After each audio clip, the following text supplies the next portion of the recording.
France Culture la nuit, une mémoire radiophonique.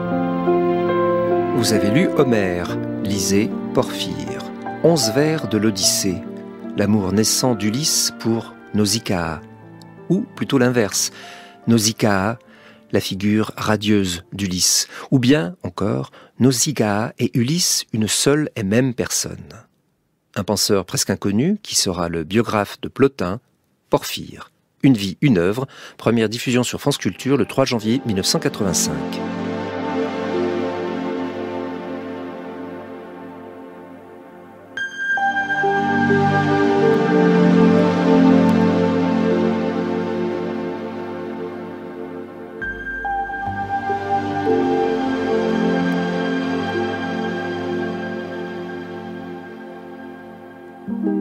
Lorsque monta l'étoile très brillante qui s'avance, annonçant la lumière de l'aurore matinale,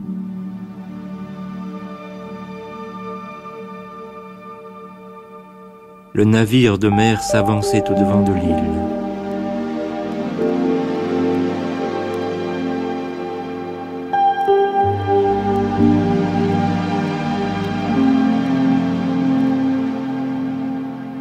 Il est un port dit de Phorkys, le vieillard de la mer, en ces terres d'Ithaque. Les deux falaises qui s'avancent et embrassent le port en s'abaissant vers lui, le protègent des vents violents et de la houle de l'extérieur.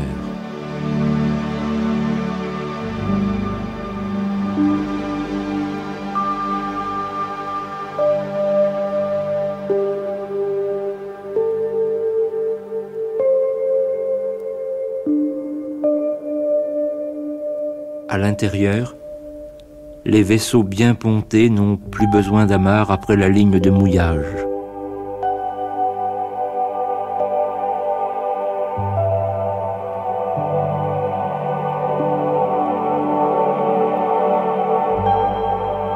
À la tête du port s'élève un olivier feuillu et tout près, une grotte aimable et embrumée dédiée à ces nymphes que l'on nomme les naïades.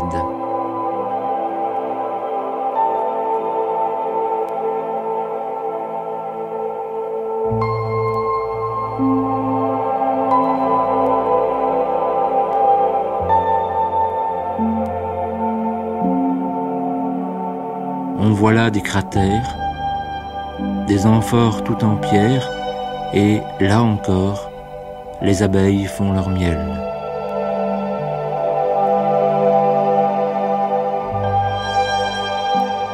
Là sont de longs métiers de pierre où les naïades tissent, merveille à voir, des étoffes pourpres de mer.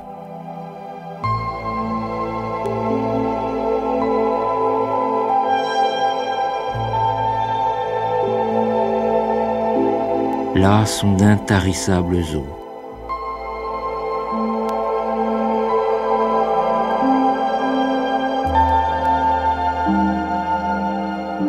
Il y a deux portes, l'une vers le nord, par où descendent les humains, l'autre vers le sud, plus divine, par où les hommes ne passent pas. C'est le chemin des immortels.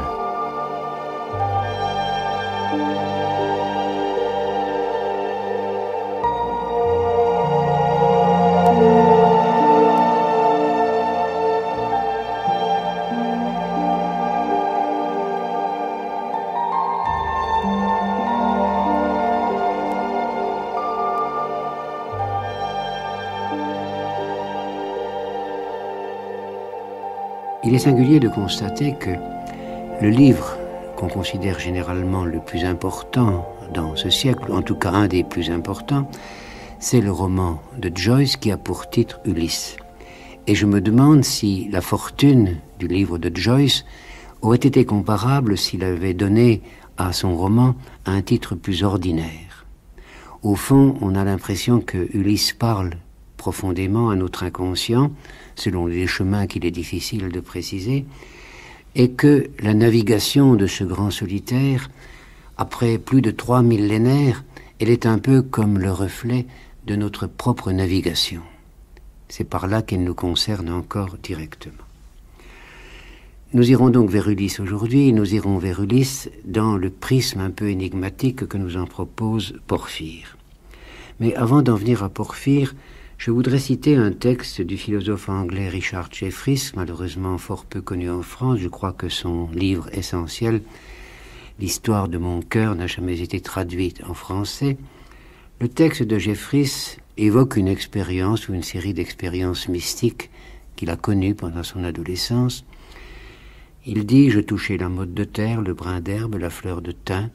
Je respirais l'air environnant la terre, je pensais à la mer et au ciel, étendant la main pour que les rayons du soleil la touchent, couché sur le gazon en signe de profond respect, priant ainsi qu'il me fût accordé d'entrer en contact avec l'indicible existence infiniment plus haute que la divinité. » Et il ajoute « Le mystère qui brille dans les étoiles, qui se déverse dans le rayonnement du soleil, qui parle dans la nuit, la merveille du soleil et des lointains espaces, durant 20 siècles autour de ce dôme devenu verdoyant, cependant tout ce mystère, toute cette merveille ne sont rien comparé à la pensée qui y réside, à l'esprit que je sens si proche.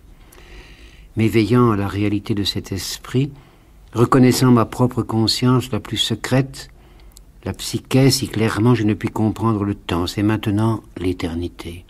Je me trouve en son sein. Elle m'entoure dans la lumière du soleil. Je me trouve en elle comme le papillon flotte dans l'air tout chargé de lumière. Rien ne doit arriver. Maintenant est l'éternité, maintenant est la vie immortelle. Ici, en cet instant, près de ce tumulus, sur la terre, maintenant, j'existe en elle. Eh bien, le trajet dont il va être question aujourd'hui, celui de Porphyre à la quête d'Homère, est sans doute né d'une expérience tout à fait semblable à celle de Jefferies, c'est-à-dire d'un contact, d'une vision mystique de la nature et de l'homme dans cette nature. Mais d'abord un mot de ce Porphyre, un penseur presque inconnu, dont les œuvres d'ailleurs ne le sont parvenues que bien fragmentairement.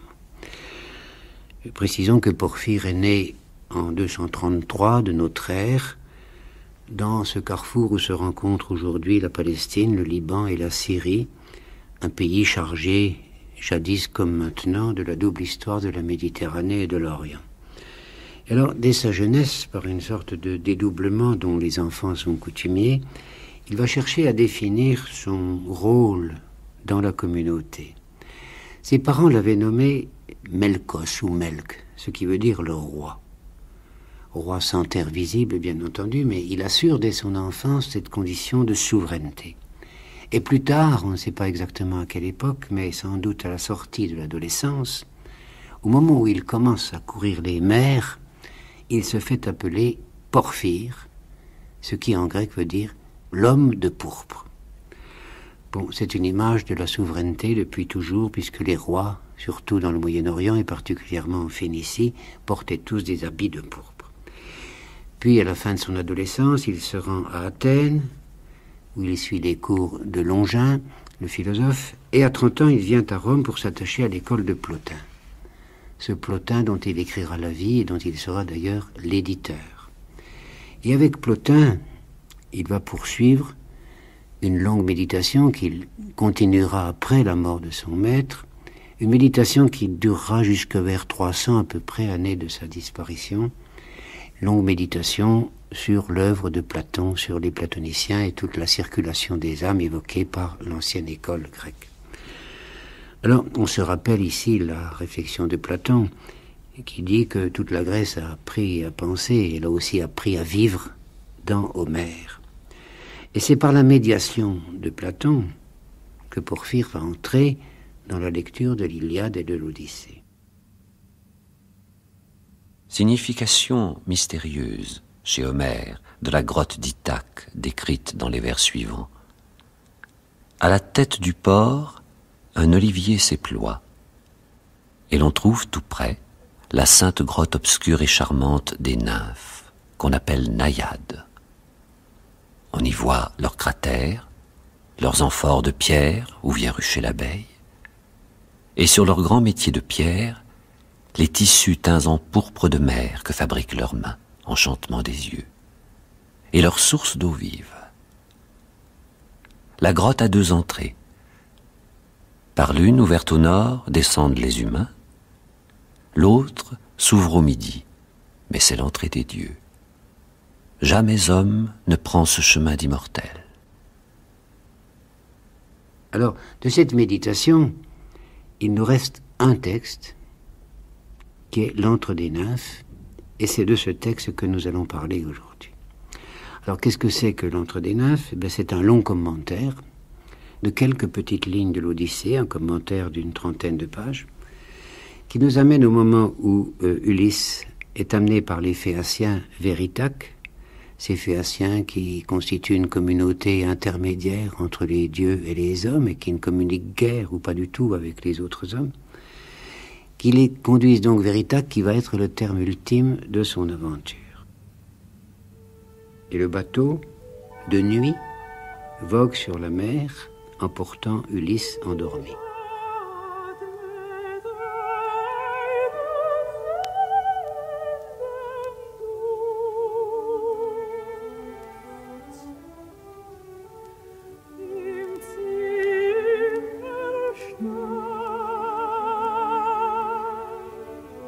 À la tête du port s'élève un olivier feuillu, et tout près, une grotte aimable et embrumée, dédiée à ces nymphes que l'on nomme les naïades.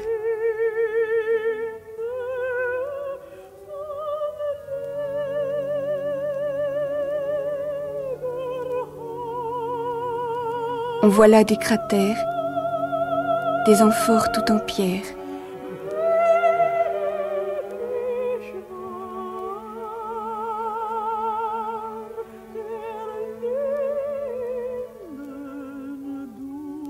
Et là encore, les abeilles font leur miel.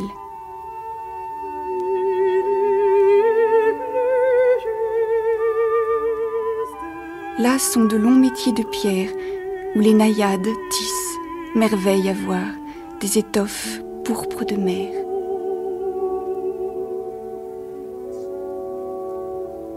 Là sont d'intarissables eaux.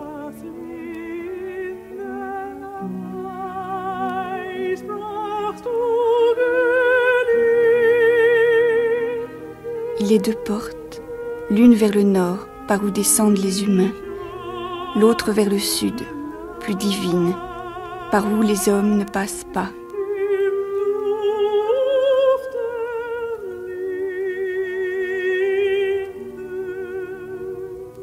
C'est le chemin des immortels.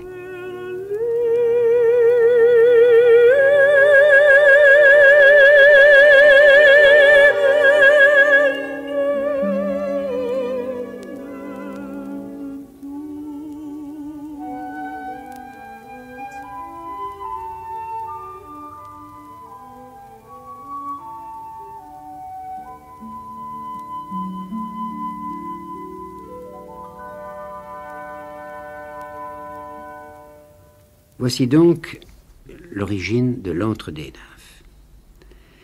Et ce texte, Claude-Henri Roquet, vous l'avez reçu, m'avez-vous dit, comme une révélation, comme un texte quasi contemporain. Ah oui, je l'ai reçu comme un cadeau qui ne cessera de m'enrichir. Et je pense que c'est l'occasion aussi de faire connaître ce texte dont le titre est connu, dont la référence se trouve. Elle se trouve par exemple dans le chapitre des rêveries de la terre et des rêveries du repos de Bachelard sur la grotte. Mais comme ce texte est rare, comme on ne le trouve pas facilement, je ne l'avais jamais lu. J'avais lu des citations éventuellement. Et c'est vrai, peut-être la première impression qu'il peut donner, c'est d'être tout neuf. Il me semble que quelqu'un parmi nous qui s'attacherait à lire Homère, à le comprendre, à en déchiffrer les symboles, s'exprimerait dans la même langue et avec la même démarche que Porphyre. Je dois dire aussi que je n'ironise pas du tout sur ce texte de Porphyre comme certains érudits croient bon de le faire, sans doute, en disant que c'est un texte très bariolé. Ce n'est pas ce bariolage qui me frappe, c'est au contraire, je dirais, sa simplicité, son caractère modeste et limpide. D'ailleurs, Porphyre reprend des exégèses plus anciennes et vise tout simplement à éclairer ces 11 vers de l'Odyssée. Alors, je me demandais si le point de départ de cette méditation de Porphyre ne devait pas être lié au contenu proprement historique de l'époque dans laquelle il vit. Nous trouvons là dans un moment où tout le panthéon romain s'est écroulé. Il y a par conséquent un vide des divinités. Bon. On voit monter en même temps toute la vision chrétienne du monde. Or, dans cette vision chrétienne, vision qui s'accentuera encore davantage dans son côté sombre au fur et à mesure que passeront les années, une séparation assez brutale est faite entre le monde terrestre où nous sommes exilés, prisonniers, et ce monde du paradis qui nous est promis si nous nous conduisons comme des justes et si nous suivons la voie du Seigneur. Tout cela est encore dans l'indicible au moment où vit Porphyre, mais ce sont des courants qui circulent. Et je me demande si parfois dans cette méditation de Porphyre, qui est encore tout nourrie, je ne dirais pas des dieux païens, mais de l'imagination qu'on appelle peut-être à tort païenne, il n'y a pas le désir, en revenant à la fois à Platon et à Homère, de voir comment ce paradis que l'on place à la fin des temps, il est aussi pour une part le bien terrestre dans la mesure où l'homme sait lire, selon une lecture d'un ordre tout à fait particulier, un certain nombre d'images qui le font participer dès ce séjour terrestre à un certain ordre divin. C'est ce que généralement on appelle la tradition. Et je crois que cette tradition, elle est encore vivante, elle se maintient encore dans l'Empire romain du IIIe siècle. Et selon cette tradition, il y a des liens, ceux que précisément Porphyre essaie de retrouver à travers l'aventure homérique, entre l'âme du monde et l'âme humaine. Et ces diverses traditions, qui sont à la source de tous les rites initiatiques que nous trouvons dans les différentes communautés humaines, elles ont pour objet, au fond, d'effacer les frontières entre la vie et la mort, entre le visible et l'invisible. On parlait de navigation tout à l'heure, on pourrait aussi parler d'incessante circulation, ce qui posera par exemple chez Homère le problème des réincarnations. Et selon les pratiques, pour prendre un exemple des mystères élusiniens, un des objets de l'initiation, c'est de recréer ici-bas, sur cette terre, un paradis de l'ailleurs. Et je voudrais citer ici un texte qui nous vient précisément des mystères élusiniens. Au moment de mourir, l'âme éprouve les mêmes impressions que ceux qui sont initiés au grand mystère. Même parole, même chose, on dit en effet téléthane, mourir, et télestai, être initié. Tout d'abord la marche à l'aventure, les pénibles dédales, les courses effrayantes et interminables dans l'obscurité. Puis, avant la conclusion, toutes les terreurs, le frisson, le tremblement, les sueurs froides, l'angoisse.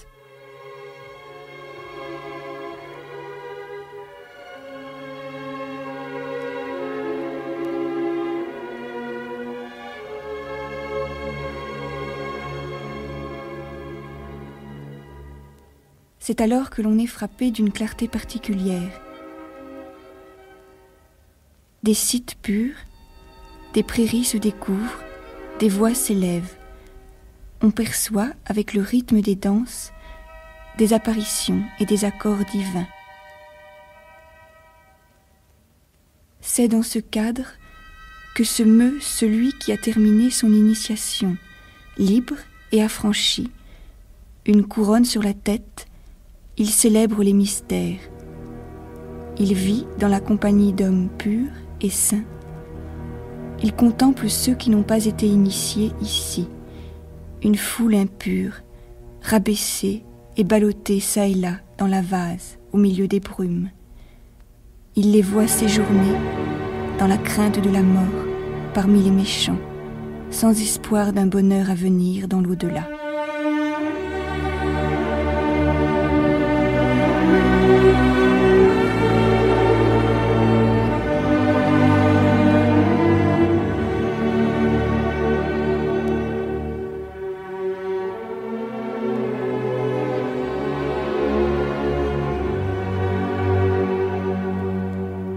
Il s'agit, à travers les rites, de placer la vie terrestre sur le plan de la vie divine, de fonder dans les visages mouvants de l'incarnation ce qui est le royaume même de l'âme.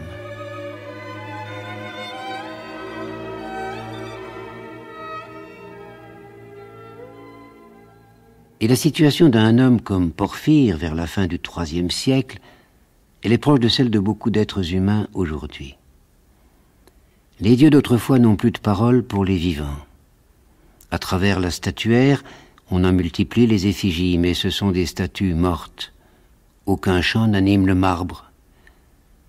Et le Dieu à venir, le Dieu christique, ce n'est encore qu'une ombre errant dans les faubourgs misérables de Rome, ou bien nourrissant les songes de quelques philosophes chastes et solitaires. Alors c'est en lui-même, et non dans le ciel, que Porphyre va tenter de lire son destin d'éternité. C'est pourquoi, dans l'Odyssée, il va privilégier ces quelques vers, inutiles au récit lui-même, ces vers comme ajoutés par la fantaisie d'un Aède soucieux d'embellir la narration des aventures d'Ulysse. Et l'image qui le retient d'abord, c'est celle du monde souterrain. Les anciens consacraient, avec juste raison, grottes et cavernes au monde. Soit au monde pris dans son entier, soit à l'une ou l'autre de ses parties. Il faisait de la terre le symbole de la matière qui compose le monde. Certains même partaient de là pour identifier la terre et la matière. Les grottes représentaient pour eux le monde, issu de la matière. Les grottes sont en effet le plus souvent l'œuvre de la nature et font corps avec la terre, délimitées qu'elles sont par des blocs continus de roches dont l'intérieur forme une cavité et dont l'extérieur se confond avec la terre même et se perd en elle. Or, le monde est une œuvre de la nature et fait corps avec la matière. La matière qu'on représentait symboliquement par la pierre et la roche en raison de son inertie et de son aptitude à recevoir la forme, et qu'on faisait infini à cause de son caractère informe. La matière étant fluide et privée par elle-même de la forme qui la modèle et la rend visible, la présence de l'eau dans les grottes, leur humidité, leur obscurité, leur aspect ténébreux, les ont fait choisir avec raison comme symbole des propriétés que l'univers doit à la matière. Ces grottes représentent la face cachée et mystérieuse de la création. Elles sont l'atelier du temps, le lieu secret où le démiurge s'est retiré pour fabriquer un monde. Et on pourrait aisément associer ici le geste créateur à la pratique de la forge, qui est elle aussi un antre interdit aux non-initiés, une forge où un feu particulier, sans commune mesure avec le feu ordinaire, est à la source des métamorphoses de la matière.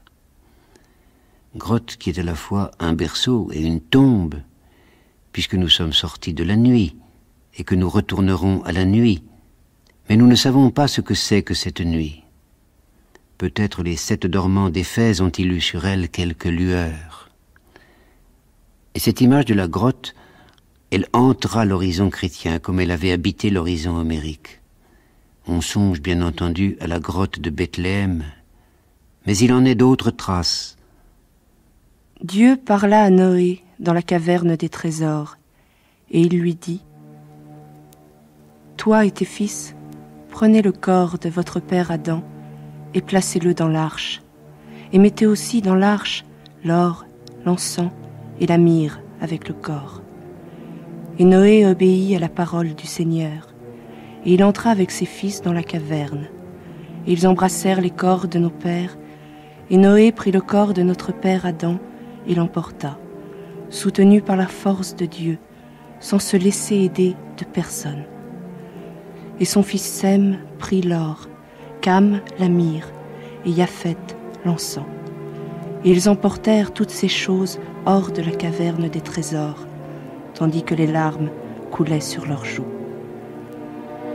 Et quand Noé vit que sa fin était prochaine, il appela son fils premier-né, Sem, et lui parla ainsi. « Ô mon fils, écoute ce que j'ai à te recommander. Lorsque je serai mort, ensevelis-moi, et lorsque vous aurez fait sur moi les lamentations, entre dans l'arche qui nous a servi d'asile pour échapper au déluge, et sors-en le corps de notre père Adam, et que personne ne le sache, si ce n'est un seul de tes descendants. Et fais un beau coffre, et place le corps dedans. Et prends avec toi du pain, afin qu'il te serve de provision durant ton voyage, et prends du vin, afin d'avoir de quoi boire, car c'est dans un pays éloigné et rude que tu dois aller.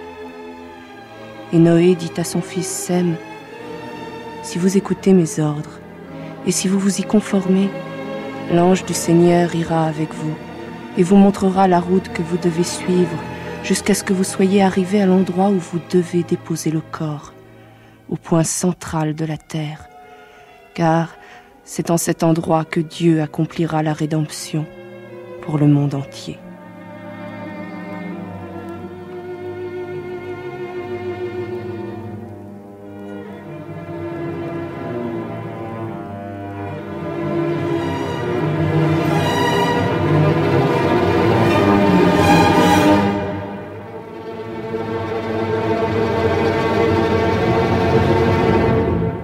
Mais cette rédemption qui est promise, elle est promise à Ulysse par Athéna, elle est promise à Adam par Dieu. Cette rédemption, elle n'est possible qu'au terme d'une longue navigation. Et cette longue navigation, c'est elle que raconte précisément l'Odyssée. L'homme est en proie à la mer. Bon.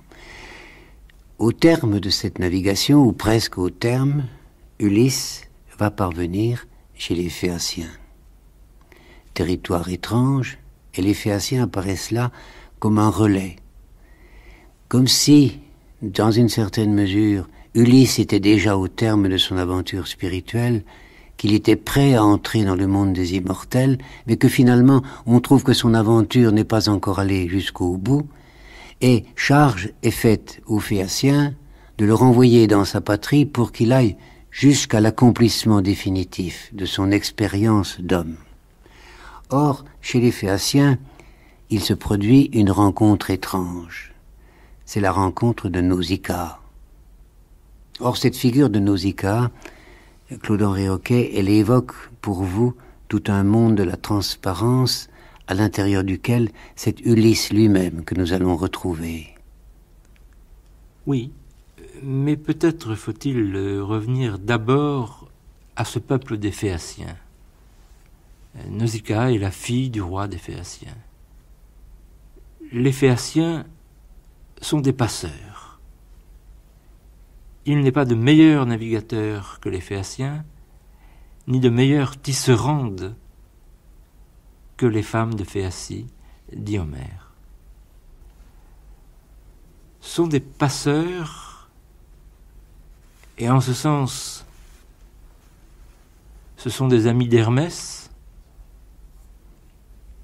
et c'est par la grâce, par l'intermédiaire d'Hermès, qu'Ulysse aborde chez les Phéaciens. Et ce thème du passage est évidemment central dans l'aventure d'Ulysse, tout autant que dans la description de l'antre des nymphes. Ulysse aborde seul et nu, en nageant, la rive des Phéaciens.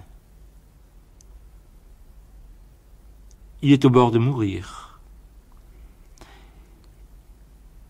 Il est abreuvé d'eau de mer.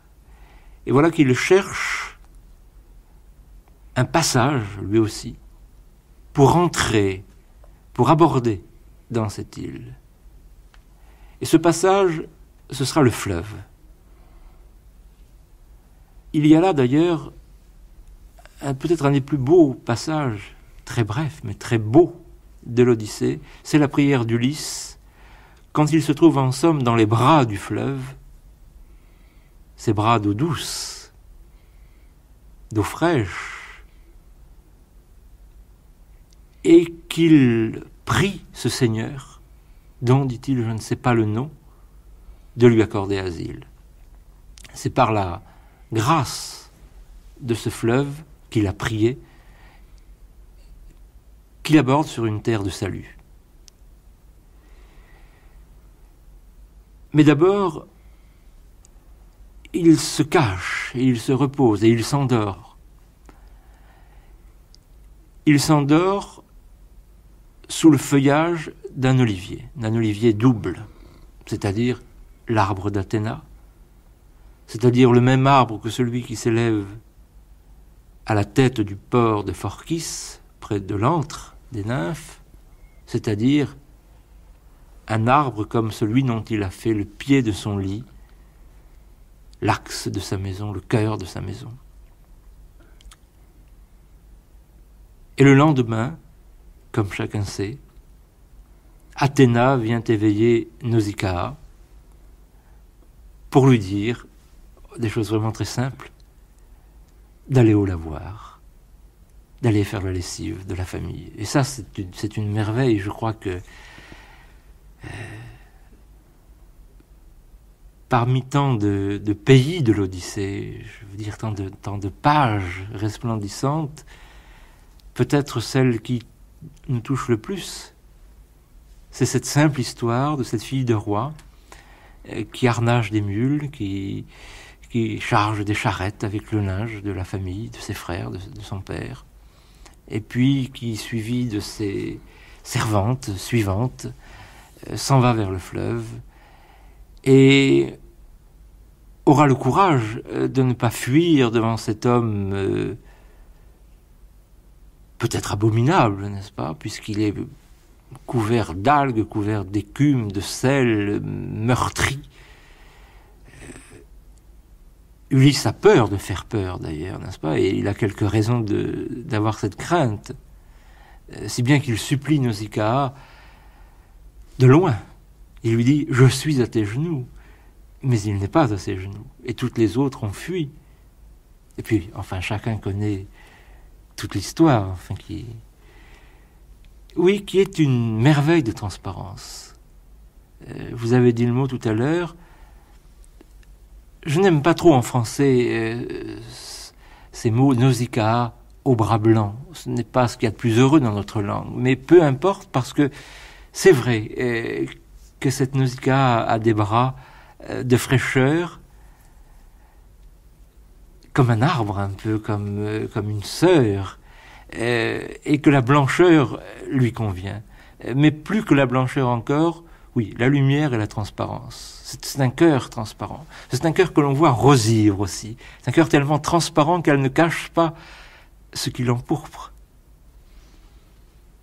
Quelque chose de profondément bouleversant, de profondément troublant dans la paix même et dans la blancheur de cette jeune fille.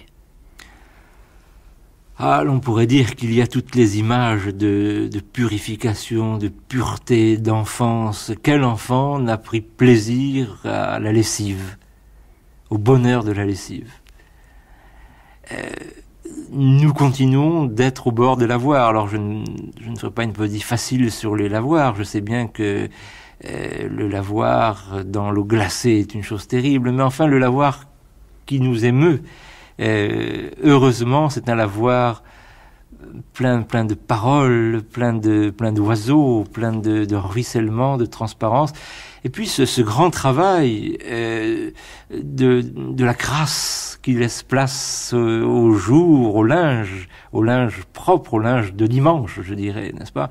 Et puis le courant emporte tout cela et il n'en est plus question. Alors il y a d'abord le fait que Nausicaa apparaît non seulement dans son train de mule et dans sa cour de servante jolie, n'est-ce pas? Mais elle vient faire un travail qui est presque un jeu. D'ailleurs, elle joue aussi. Et c'est précisément une balle qui roule, une balle empourprée, si j'ai bonne mémoire, qui vient rouler et réveiller Ulysse et le faire surgir de ses feuillages. Et donc ce travail qui est presque un jeu, c'est un travail qui, au-delà des fraîcheurs du corps, bien entendu, nous fait espérer toutes les lustrations, toutes les fraîcheurs, tous les pardons, toutes les jeunesses retrouvées qui nous touchent.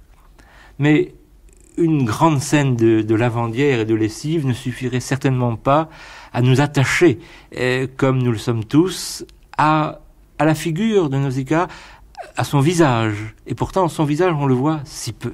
C'est un visage qui apparaît dans une telle lumière qu'on ne saurait pas le dessiner, je dirais. Mais c'est une âme qui parle, c'est une fille de roi, mais toutes les filles sont filles de roi comme tous les hommes, qui parle et qui dit des paroles ailées. Alors tout ce séjour chez les Phéaciens, auprès de Nausicaa, c'est comme une terre d'innocence, oui, entre deux violences, parce que Ulysse vient d'épreuves terribles. Il s'est livré à la guerre, il a été confronté à l'hostilité des éléments. De toute manière, de par la nature ou de par les hommes, il a reçu des mauvais coups et il a donné de mauvais coups.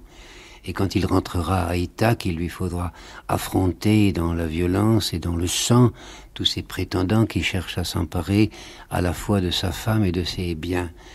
Et ce séjour chez les Phéaciens représente au contraire une sorte de blancheur ouverte.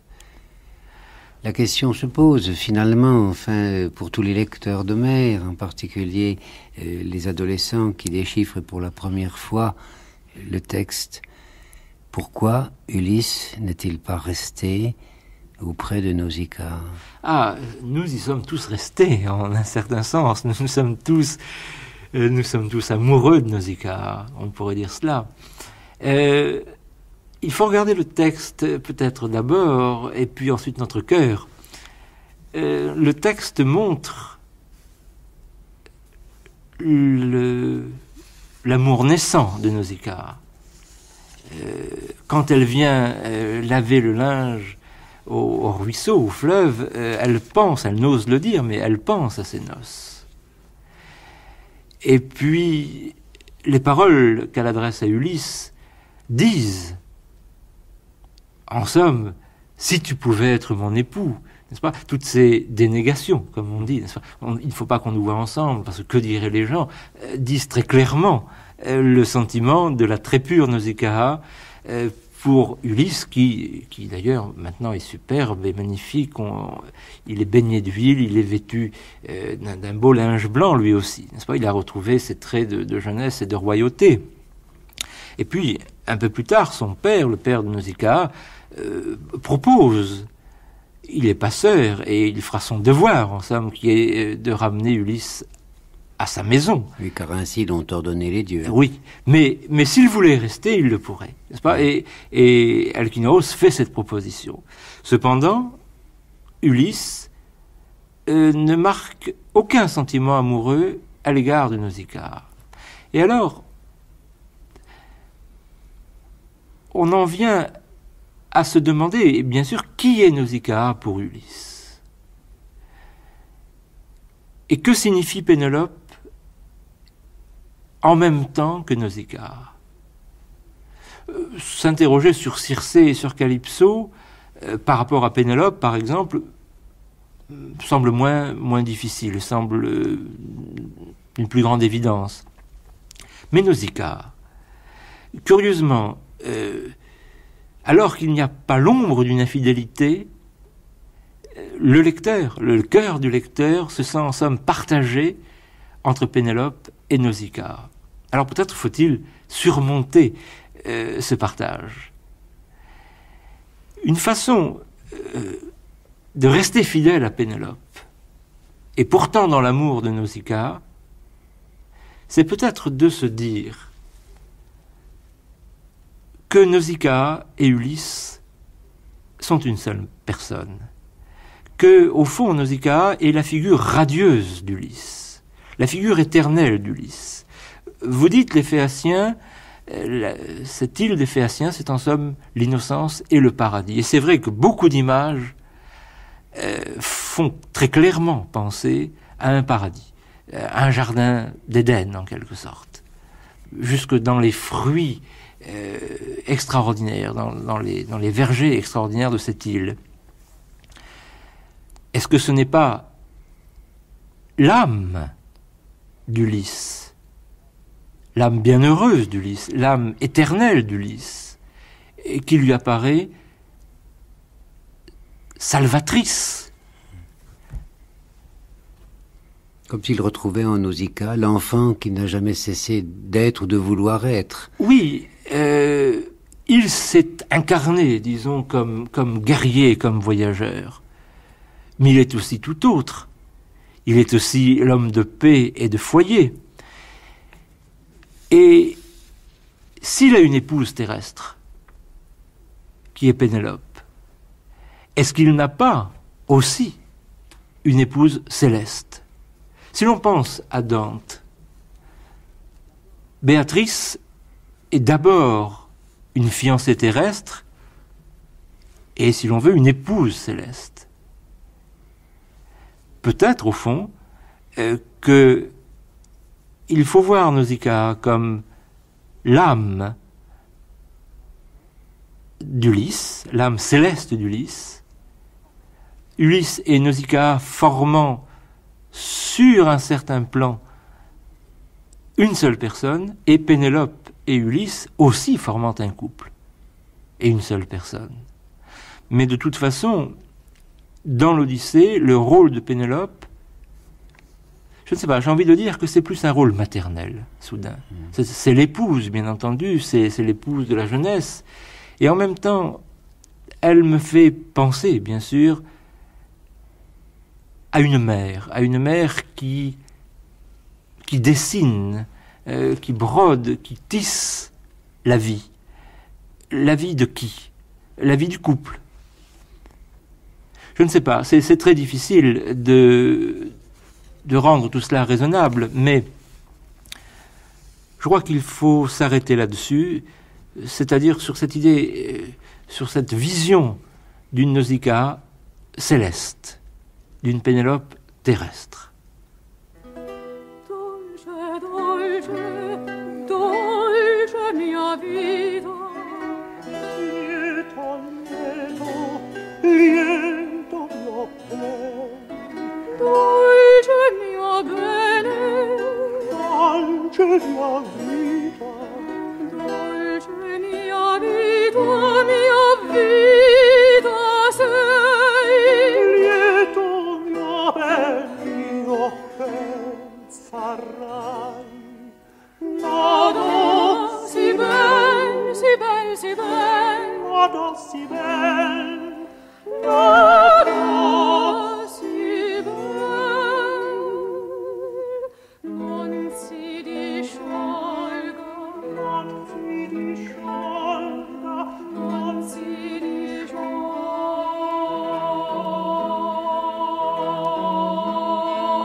Figure de la Vierge éternelle, forme éphémère de la déesse fondatrice, Nausicaa est en réalité un miroir.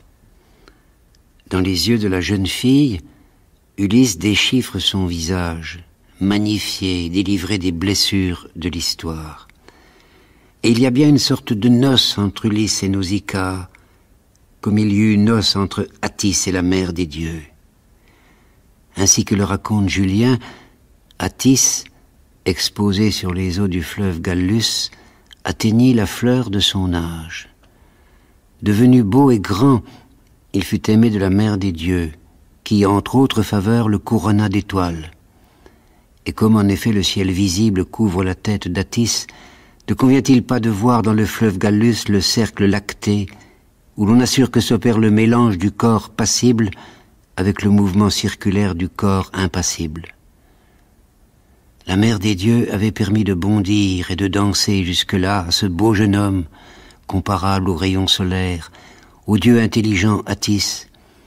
Mais celui-ci, s'étant avancé progressivement jusqu'aux dernières extrémités, il descendit dans l'antre où il eut commerce avec la nymphe, ce qui signifie qu'il s'approcha de la plus pure matière, mais non pas encore de la matière même, et qu'il devint cette dernière cause incorporelle qui préside à la matière.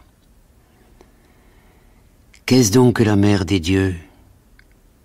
La source d'où naissent les divinités intelligentes et organisatrices qui gouvernent les dieux visibles, la déesse qui enfante et qui a commerce avec le grand Jupiter, la grande déesse, existant par elle-même, après et avec le grand organisateur, la maîtresse de toute vie, la cause de toute génération, celle qui perfectionne promptement tout ce qu'elle fait, qui engendre et organise les êtres avec le Père de tous, cette Vierge sans mère qui s'assied à côté de Jupiter comme étant réellement la mère de tous les dieux, car ayant reçu en elle les causes de tous les dieux hypercosmiques, elle devient la source des dieux intelligents. Cette déesse donc fut prise d'un chaste amour pour Attis, c'est-à-dire qu'elle s'attacha volontairement et de son plein gré, non pas aux formes matérielles, mais plutôt aux causes de ces formes. Et la mère des dieux fit à son Attis un précepte de la servir religieusement, de ne point se séparer d'elle, de n'en pas aimer d'autres. Celui-ci descendit progressivement jusqu'aux extrémités de la matière, mais comme il fallait l'arrêter et mettre des bornes à son immensité, Corybas, ce grand soleil, l'assesseur de la mère des dieux, qui avec elle organise tout, pourvoit à tout et ne fait rien sans elle, envoie le lion pour lui servir de truchement. Qu'est-ce que le lion? C'est le principe igné, c'est-à-dire la cause qui préside à la chaleur et à la flamme, et qui par conséquent devait s'opposer à la nymphe, et paraît jaloux de son commerce avec Attis.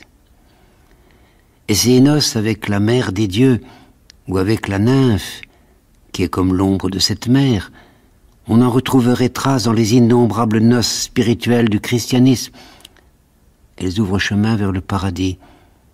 Et ce paradis a de multiples visages, tel celui que trace Plutarque quand il raconte la descente de Thespésius aux enfers.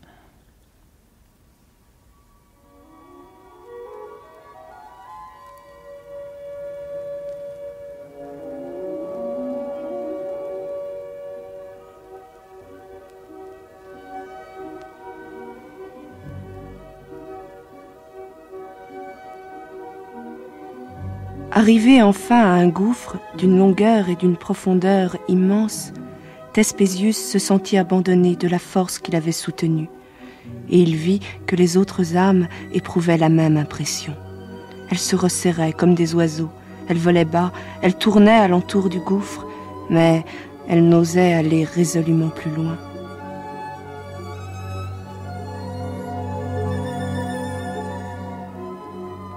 L'intérieur, cependant, était agréable à voir. On eût dit une des grottes consacrées à Bacchus, qui sont tapissées de branchages, de verdure et de fleurs de toute espèce. Il s'en exhalait un souffle délicat et suave, qui répandait une odeur de volupté merveilleuse, et l'air y avait le parfum que trouvent au vin ceux qui aiment à s'enivrer. Les âmes, se repaissant de ces délicieuses émanations, en étaient comme épanouies, et se caressaient les unes les autres. Il n'y avait aux alentours de ce lieu que transport bachique, que rire, que chants joyeux et divertissement.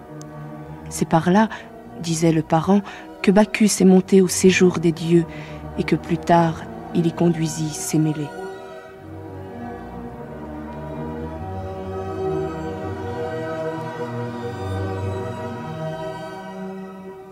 Ce lieu se nomme le Léthé. Thespésius voulait s'y arrêter, mais son conducteur ne le permit pas.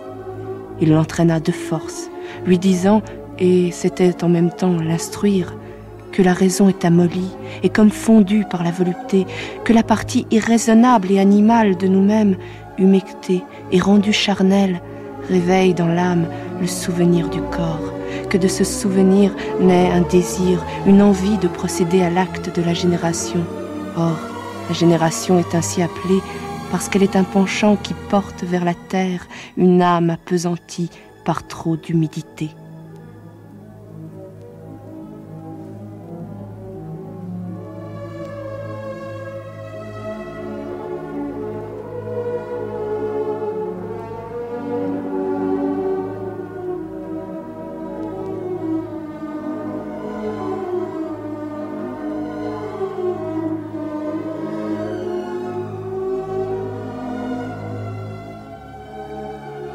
L'image qui sollicite Porphyre, c'est celle d'un paradis qui n'est point hors de nous, mais en nous.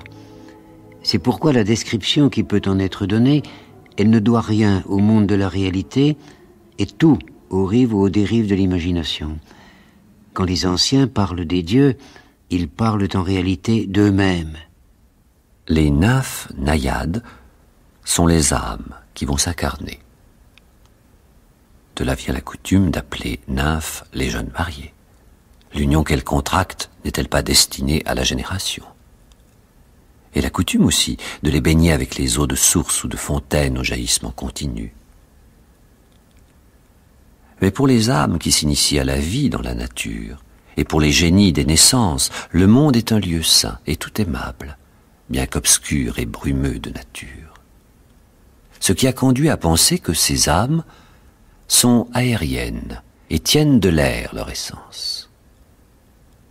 Voilà pourquoi aussi le sanctuaire approprié à ces âmes sur terre peut être une grotte charmante et obscure, à l'image du monde, grotte où séjournent les âmes comme dans un immense temple. Et les nymphes, protectrices des eaux, sont chez elles dans cette grotte qui renferme des courants d'eau vive. Et pour Porphyre, ces figures que nous regardons comme des figures féminines, elles sont l'expression fugitive, sans cesse métamorphosée, d'un principe féminin plus vaste, qui inlassablement crée, défait, recrée, et dont le visage emblématique est celui de l'eau vive, de l'eau ignée, qui dans la tradition gnostique comme dans la tradition alchimique deviendra la perle ou la pierre, terme de toute connaissance. La grotte est donc dédiée aux âmes, et à ces puissances particulières, les nymphes, qui présidant aux sources et aux fontaines, sont nommées pour cela nymphes des sources et naïades. Quels symboles divers trouvons-nous donc se rapportant soit aux âmes, soit aux puissances des eaux, qui nous fassent supposer que la grotte est consacrée aux deux à la fois? Nous avons comme symbole des nymphes des eaux les cratères, et amphores de pierre.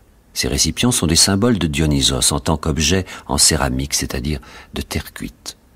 Ils rappellent en effet le don divin de la vigne, puisque le fruit de cette dernière est cuit, mûri par le feu céleste. Mais des cratères et amphores en pierre sont appropriés parfaitement aux nymphes régnant sur l'eau qui jaillit des pierres.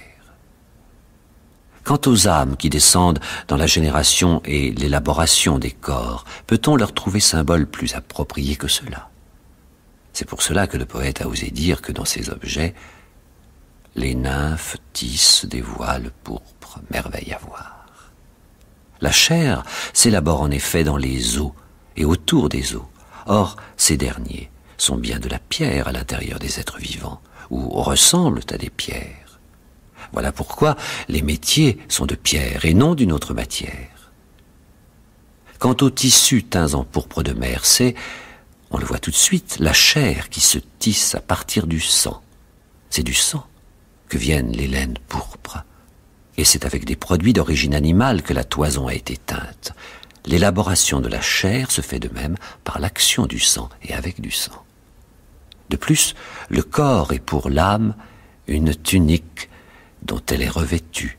Il est chose bien merveilleuse à voir que l'on considère sa complexion ou les liens qui attachent l'âme à lui. Claude-Henri Roquet. De même que le cristal de Nausicaa nous touche au cœur, cette grande image de transparence et de lumière, ce feu matinal, De même, je crois que l'image de la pourpre touche le cœur de tout homme,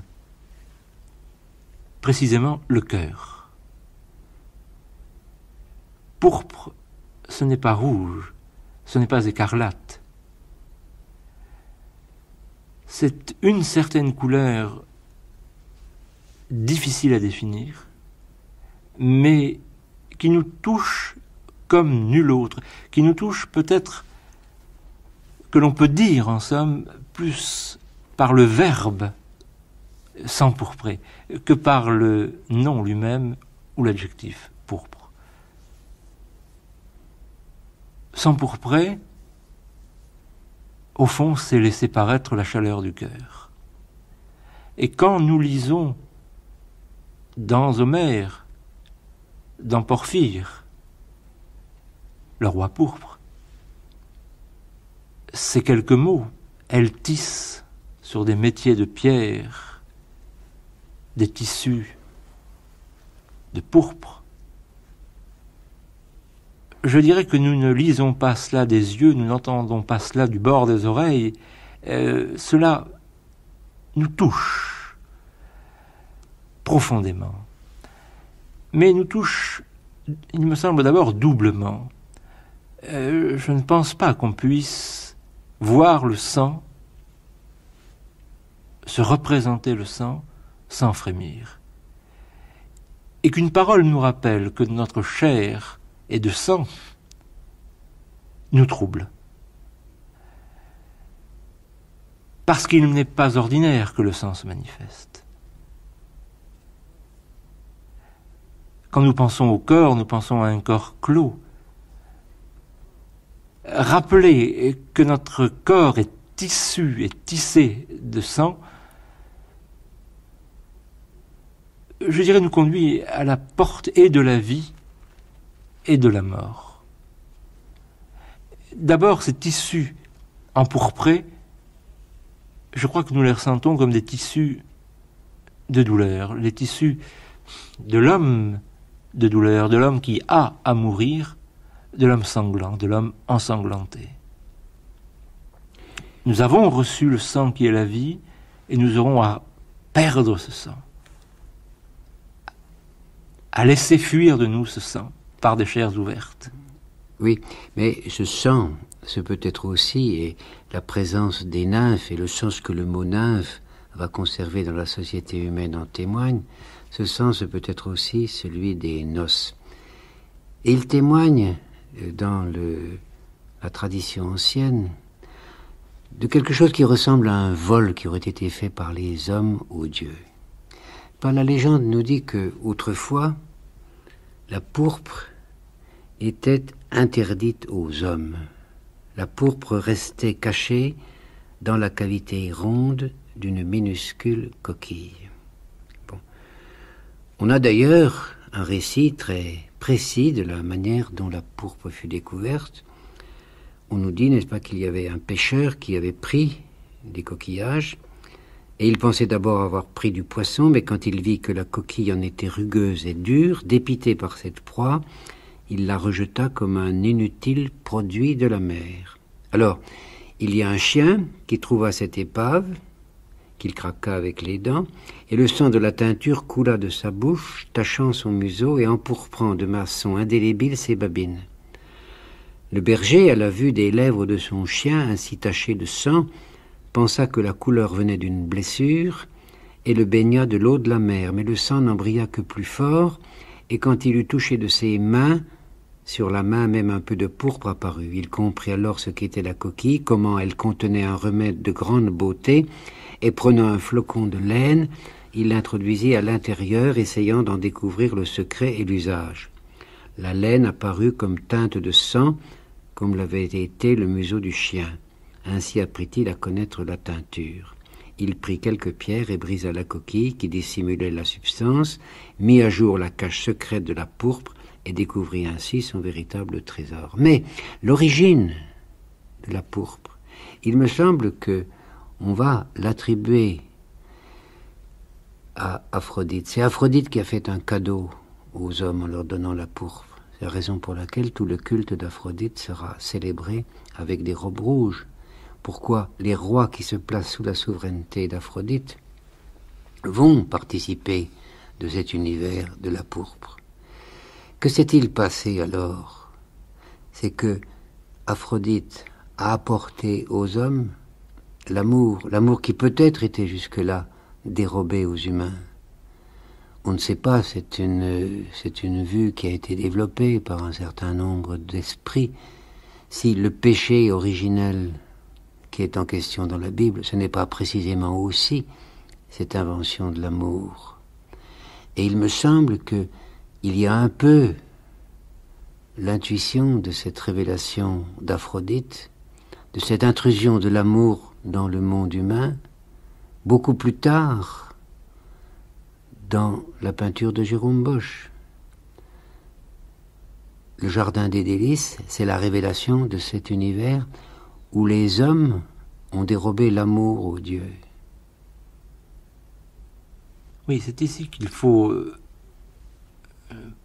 parler de la deuxième image de la pourpre. La première, c'est celle du sang qui nous trouble et qui nous rappelle notre condition toute charnelle, toute terrestre. Mais elle n'est pas toute terrestre et toute charnelle, notre condition. Et la pourpre, c'est aussi l'image de l'homme royal. Le Christ est homme sanglant et homme royal. Et tout homme, en ce sens, est Christ. Serons-nous revêtus de pourpre royale? Oui, mais pas comme d'un manteau seulement. C'est notre corps de mort, de sang douloureux, qui se transformera en corps de pourpre, en corps de gloire. Comment ne pas penser aussi, à ce moment, au vin qui se transforme en sang? Mais ce sang versé l'est pour le salut, c'est-à-dire pour la gloire et pour l'éternité.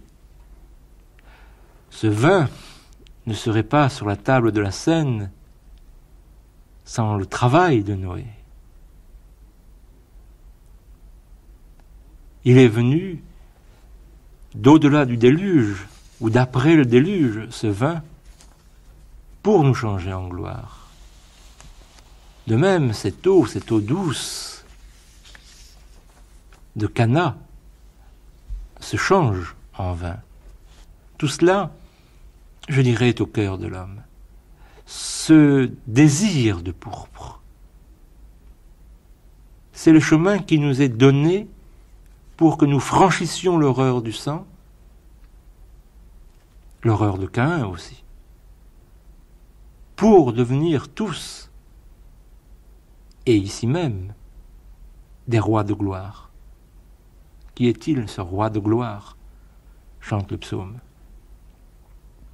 C'est toi-même, si tu veux, avec la grâce de Dieu. Et alors, l'image même de ce changement de l'eau en sang, de l'eau en vin, du vin en sang et du sang en gloire, c'est l'image du cœur. C'est l'image du cœur qui doit s'empourprer. Et de quoi peut-il s'empourprer pour franchir la mort, sinon d'amour? Oui, ce qui nous permettrait d'ailleurs de lier ici le souvenir d'Aphrodite que nous avons évoqué tout à l'heure à celui d'Adonis. Adonis, qui est un enfant incestueux né de Mira, la fille du roi de Paphos et de son père. Et Mira est devenue incestueuse par ordre d'Aphrodite, parce qu'elle négligeait le culte de la déesse. Ayant désiré son père, elle conçoit donc celui qui deviendra Adonis. Quand il apprend Bien entendu, elle a séduit son père par ruse, par surprise, et quand son père apprend ça, il veut la tuer. Et à ce moment-là, elle est transformée par les dieux en arbre à myrrhe. Et c'est un sanglier qui va fendre l'arbre dans lequel se trouve le petit Néméra, et Adonis va venir au monde. Aphrodite va le recueillir, et elle va demander à Perséphone de s'en occuper. Perséphone va se prendre d'amour pour ce petit, et elle va le disputer à Aphrodite. Finalement, les dieux vont décider qu'ils l'auront chacun moitié-moitié. Bon.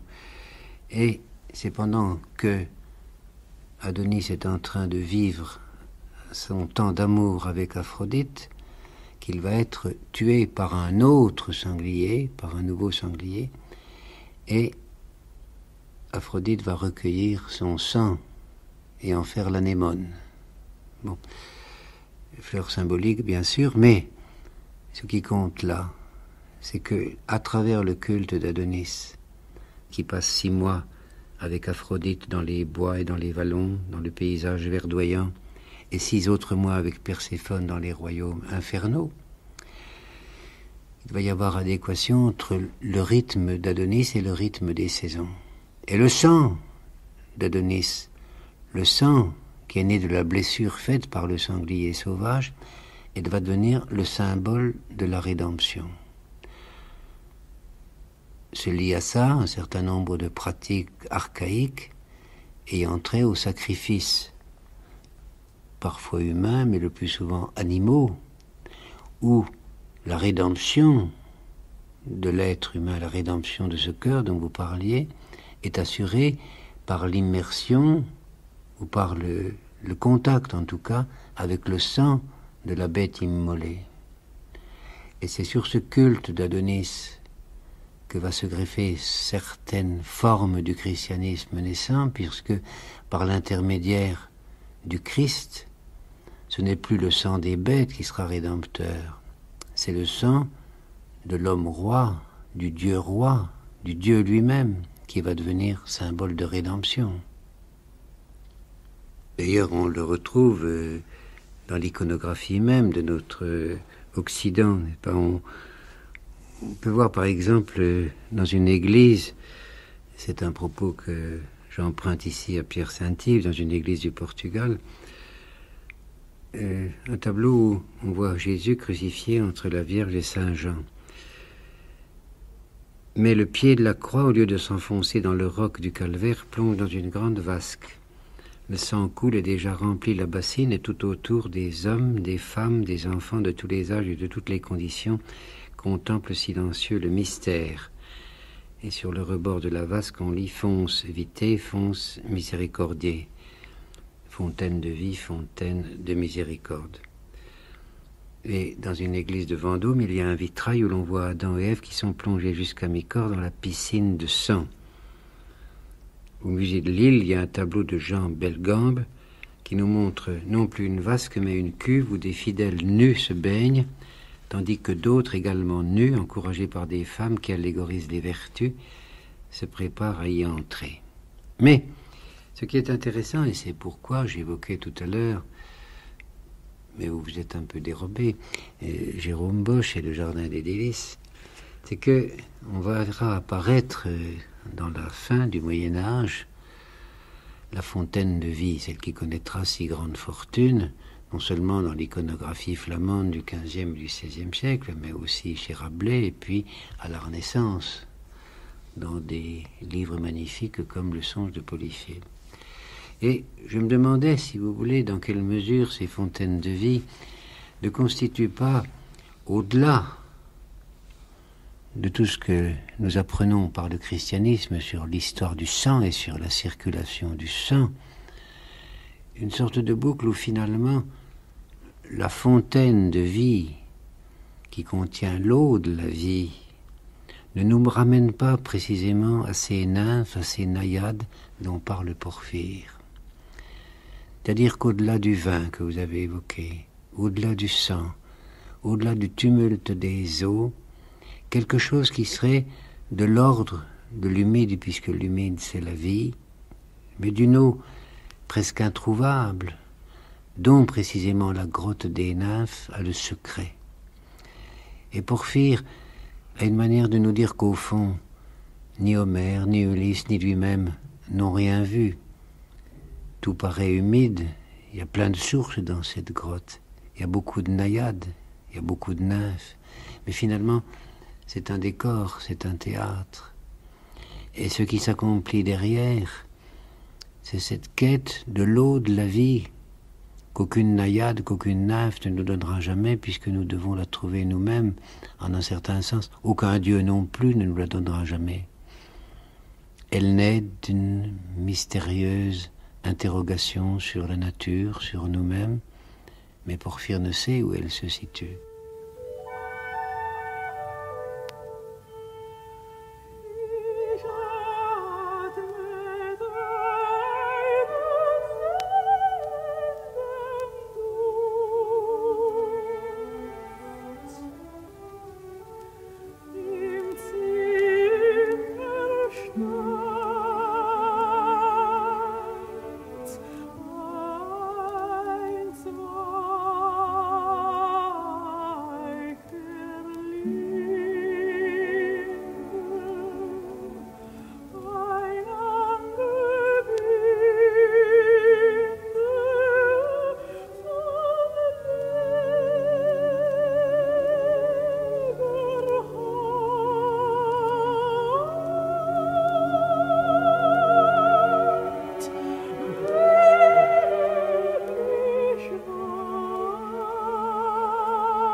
Il y a les nymphes, il y a l'antre, ses métiers de pierre et ses tissus de pourpre, mais face à la mer, entre l'eau saline et l'eau douce, il y a l'olivier. Sur le sommet du port, un olivier au feuillage en panache, et près de lui une grotte. Ce n'est pas un simple hasard s'il a poussé ainsi. Il porte en lui, cet arbre, l'explication du mystère de la grotte.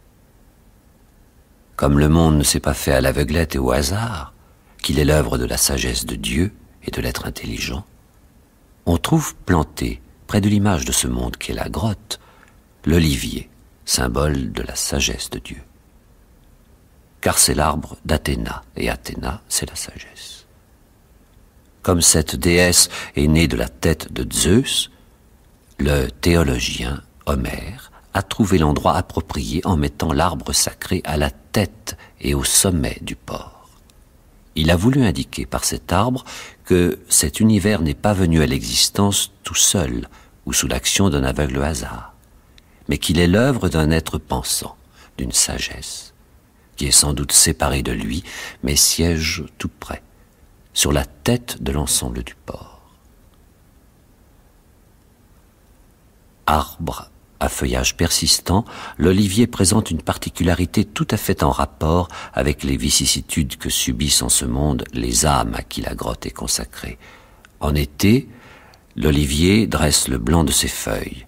L'hiver, il retourne la face la plus blanche. D'où le geste des prières et des supplications.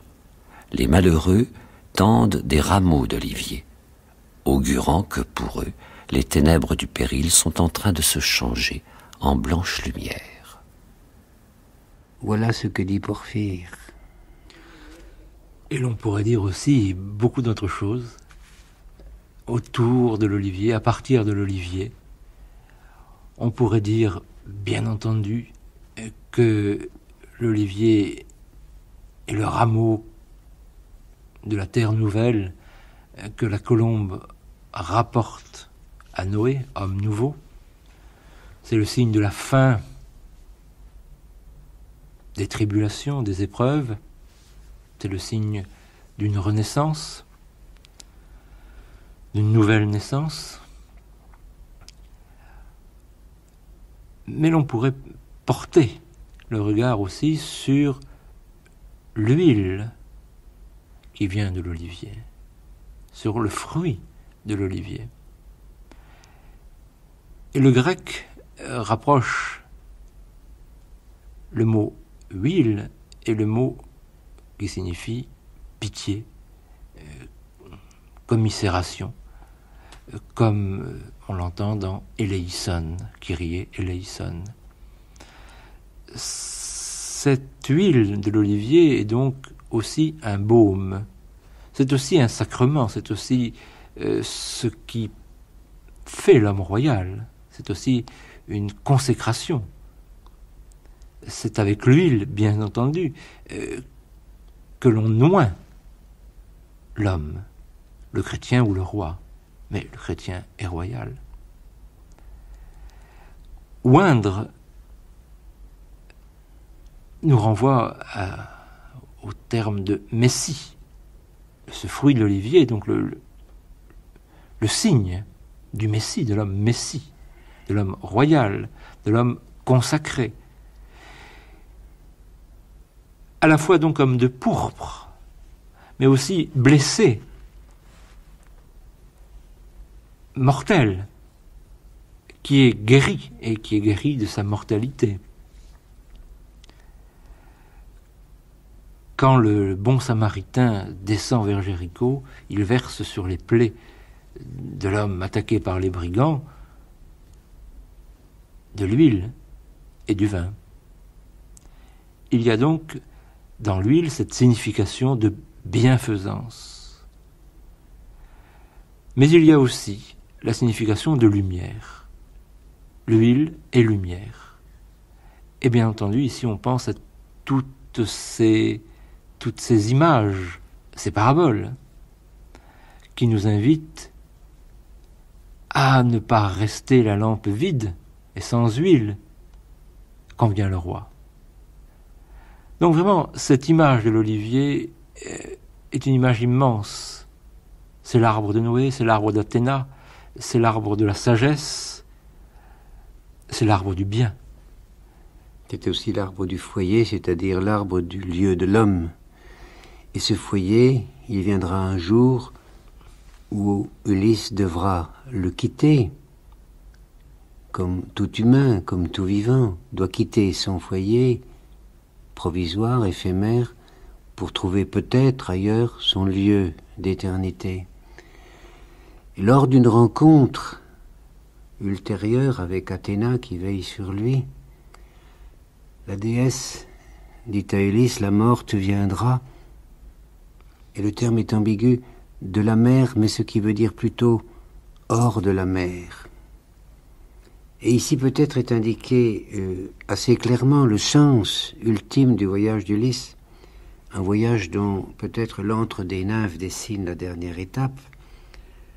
La mer, c'est le monde indifférencié, le monde des commencements, la matière primitive d'où tout est sorti, mais qui n'a pas encore été visité par la forme. Et alors, au fur et à mesure que son aventure s'est accomplie, Ulysse s'est éloigné de ce territoire archaïque qu'est l'océan pour devenir, et c'est parachèvera à Ithaque, pour devenir forme parfaite, là où il retrouvera le lit d'olivier et la femme qui dort dans ce lit d'olivier. Loin de la mer, loin du chaos et de l'immaturité, Ulysse rejoindra alors, dans son dernier geste terrestre, ce lieu où les dieux demeurent, celui que symbolise aux yeux d'Hermès, messager de l'infini, la rosée qui est sur nos prairies, la trace de l'esprit.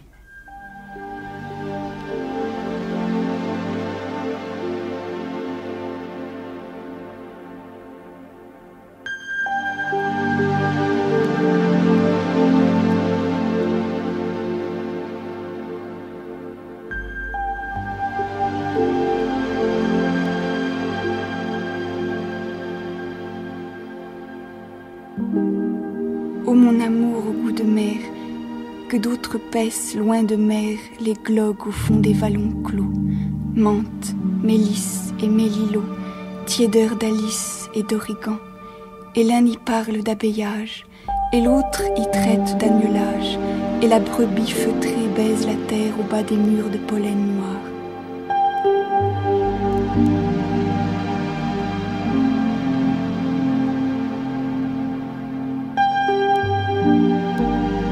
Dans le temps où les pêches se nouent et les liens sont triés pour la vigne, moi j'ai tranché le nœud de chanvre qui tient la coque sur son berre, à son berceau de bois.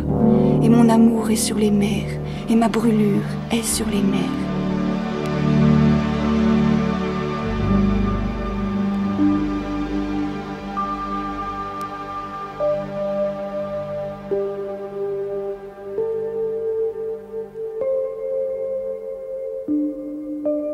Étroits sont les vaisseaux, étroite l'alliance, et plus étroite ta mesure, ô corps fidèle de l'amante.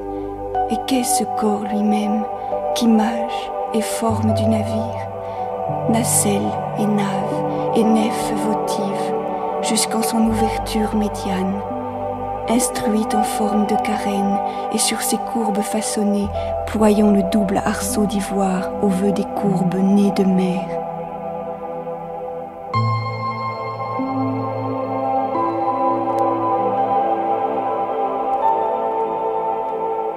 Les assembleurs de coques, en tout temps, ont eu cette façon de lier la quille au jeu des couples et varangues.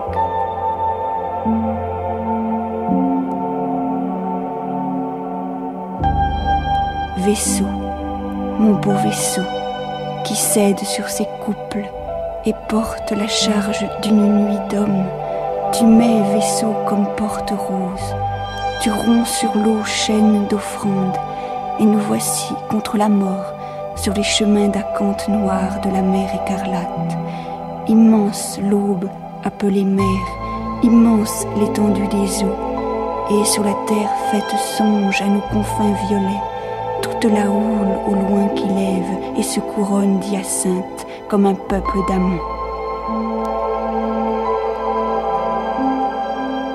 Il n'est d'usurpation plus haute qu'au vaisseau de l'amour.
Cette émission a été diffusée pour la première fois sur France Culture le 3 janvier 1985.